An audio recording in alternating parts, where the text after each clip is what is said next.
Picture this, it's a crisp autumn evening, the air tinged with the scent of fallen leaves and anticipation. You're huddled with friends on the living room floor, bathed in the warm, flickering glow of the television screen.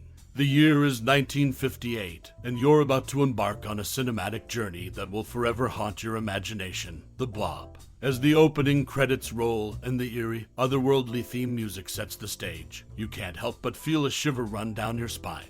The plot unfolds with a meteorite crash, a gelatinous creature from outer space, and the unsuspecting town of Downingtown, Pennsylvania. It's a roller coaster of suspense, where every shadow could conceal the creeping, oozing terror that is The Blob. Memories come flooding back, the gasps of fear, the nervous laughter, the popcorn that went untouched as you clung to the edge of your seat. And who could forget that iconic scene in the movie theater where the Blob engulfs unsuspecting moviegoers, blurring the line between fiction and reality. But it wasn't just the scares that made the Blob unforgettable. It was the way it tapped into the collective fears of the time, reflecting the anxieties of the Cold War era with an alien menace that could consume everything in its path. Now, as we delve into some fascinating, lesser-known facts about this cult classic, you'll discover the secrets behind the special effects, the quirks of the production, and the enduring legacy of the Blob. So, sit back, relax, and prepare to be transported back to a time when movie monsters reigned supreme.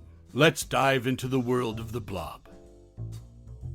In the 1958 classic horror film The Blob, directed by Irvin S. Ewirth Jr., one might think that the titular gelatinous monster was terrifying enough on its own. However, behind the scenes, there was an intriguing detail that added an extra layer of creepiness to the film's production. According to producer Jack H. Harris, the team working on the film decided to enhance the Blob's appearance as it consumed successive victims. To achieve this effect, they added dye to the Blob to make it increasingly redder with each gruesome feast. This subtle but chilling detail added to the visual impact of the film, making the Blob's relentless consumption even more unsettling for the audience. The Blob is not just known for its special effects, though. It also played a role in shaping the career of a Hollywood legend. Dick Powell, the head of 4-Star Productions, requested to view a rough cut of the film. This viewing ultimately led to the casting of Steve McQueen in the popular TV series Wanted, Dead or Alive in 1958.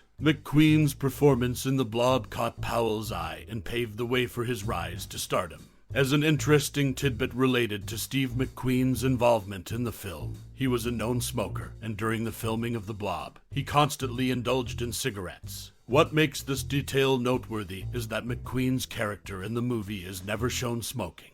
However, if you pay close attention around the 49-minute mark, you can spot a subtle moment where smoke rises behind McQueen.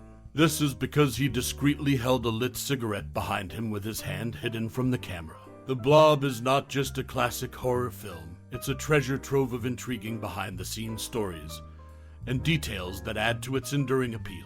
From the eerie transformation of the Blob's color to its role in propelling Steve McQueen's career, this 1958 movie continues to captivate audiences with both its on-screen and off-screen history. In the 1958 cult classic film The Blob, a blend of science fiction and horror, there are fascinating details that add layers to its enduring appeal. One notable fact is that Steve McQueen, who portrayed the film's teenage high school student, was actually 28 years old during the production. This casting choice added an interesting dimension to his character, showcasing McQueen's ability to convincingly portray a much younger role. Another intriguing element of the film involves the strange movie being shown in the theater within the movie. This film, originally titled Dementia, was not created for the Blob but rather repurposed for it. The scenes shown are from a recut version titled Daughter of Horror, featuring narration provided by the iconic Ed McMahon. This choice of incorporating an existing film within a film added an eerie and surreal quality to the movie's narrative. The Blob also underwent a transformation of its own before hitting the silver screen. Initially, it was intended to be titled The Glob. However, it was later discovered that cartoonist Walt Kelly had already used that title, prompting a change. According to producer Jack H. Harris, the film had the working title The Molten Meteor during its synopsis phase, reflecting the ever-evolving nature of the creative process in Hollywood. These intriguing tidbits offer a glimpse into the behind-the-scenes decisions and creative choices that shaped the Blob into the iconic cult classic it is today. From Steve McQueen's age-defying role to the use of an existing film as a plot device, and the evolution of its title, the Blob continues to capture the imagination of audiences decades after its release. In 1958, a low-budget sci-fi film known as The Blob burst onto the silver screen, capturing the imaginations of moviegoers with its simple yet terrifying premise, an ever-growing, gelatinous mass consuming everything in its path. While the film itself may not have been a blockbuster, it left an indelible mark on pop culture. However, what's even more fascinating are the behind-the-scenes stories and unique trivia associated with this cult classic.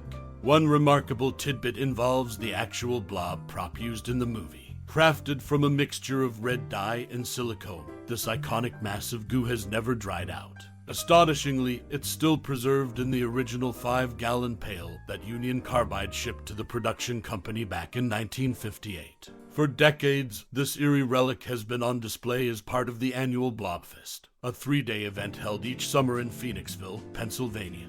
The town itself served as one of the film's shooting locations. During Blobfest, enthusiasts can not only gaze upon the Blob itself, but also admire the miniatures used in the film's special effects. One of the highlights of the festival is a reenactment of the famous scene where panicked theatergoers rush to escape the Colonial Theater, which still functions to this day.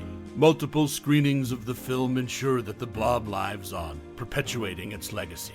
Another intriguing facet of the film's history is its journey from relative obscurity to becoming the main attraction.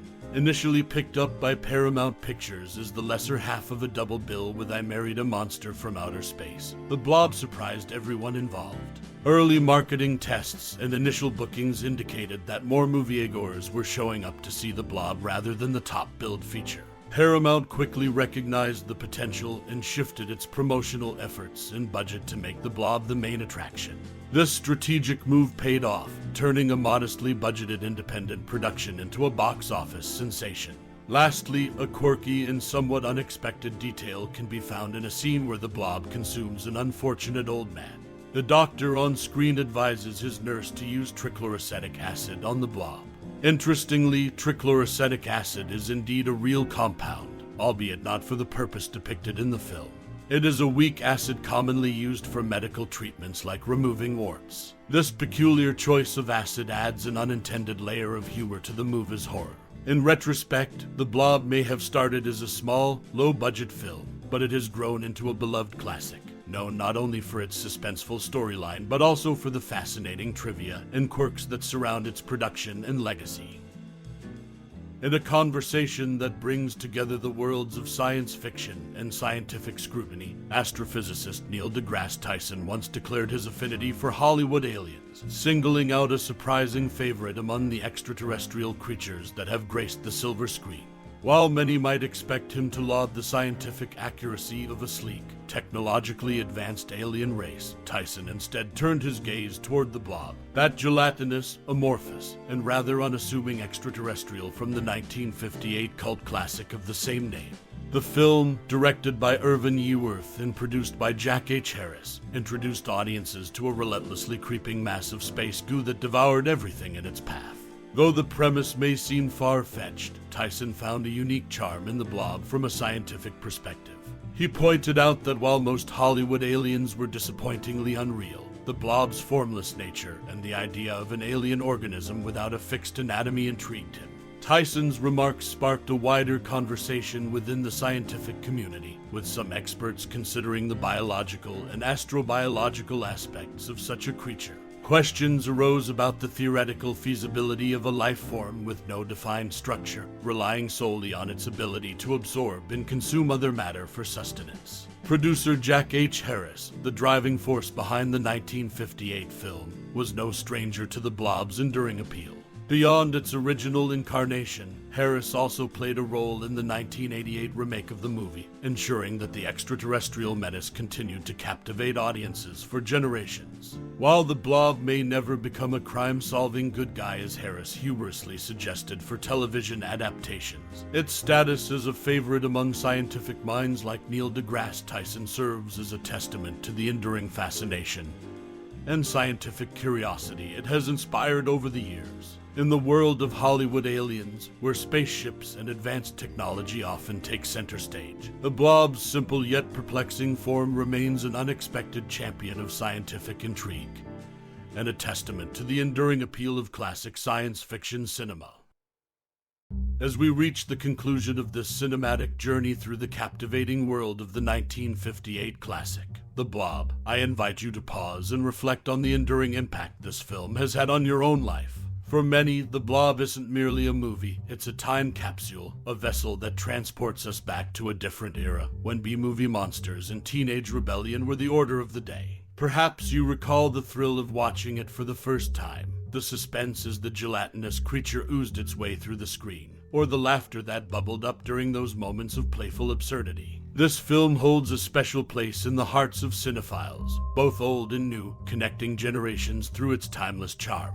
Whether you have fond memories of watching it with friends, sharing it with a new generation, or simply enjoying it in solitude, your personal connection to The Blob is a testament to its enduring appeal. Now, it's your turn to share. What are your favorite memories, thoughts, or insights about this iconic movie? How has it left its mark on your cinematic journey? We'd love to hear your unique perspective and experiences. Thank you for joining us on this journey through the fascinating world of The Blob. Your time and interest are greatly appreciated, and we look forward to reading your reflections. So, share away, and let's keep the conversation alive.